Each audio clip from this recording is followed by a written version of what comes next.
Hello hello, சொல்லு மச்சான். வாழ்த்துக்கள் மச்சான், வாழ்த்துக்கள். பையன் பிறந்திருக்கேன் போலே, இப்பதான் வாட்ஸ்அப் ஸ்டேட்டஸ் பார்த்தேன். ஆமா மச்சான், தேங்க்யூடா தேங்க்யூடா. ஏன்டா ஊருக்கு வந்தேன்னா சொல்ல மாட்டேடா? துபாயில இருந்து எப்போ வந்த? நான் வரல மச்சான், லீவ் இல்ல எனக்கு, நான் அங்கே தான்டா இருக்கேன். என்னடா சொல்ற? குழந்தை பிறந்தது கூட வரலையாடா? இல்ல மச்சான், லீவு தரமாட்டேன்ட்டாங்கடா. அடா பாவி, சரி ஓகே. ஊடால் வந்துட்டு போறியே, நீ வர்றதும் தெரியல போறதும் தெரிய மாட்டேதா? எப்படிடா? என்ன சரக்கு கேட்டுருவோன்னு பயப்படுறியா? ஃபாரின் சரக்கு கேட்போம்னு? சி நானு கல்யாணம் பண்ணிட்டு போனேன் பாரு மச்சான், அதோட வரலடா. டேய் என்னடா சொல்ற? நீ கல்யாணம் பண்ணி 5 வருஷம் இருக்குமேடா? ஆமா மச்சான், 5 வருஷமா இந்த பக்கமே வரலையே இன்னும். கிழிஞ்சது போ. என்ன மச்சான்? ஒண்ணுமில்ல.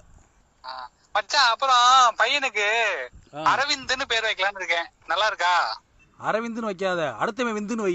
வாத்தா கோமாளி போன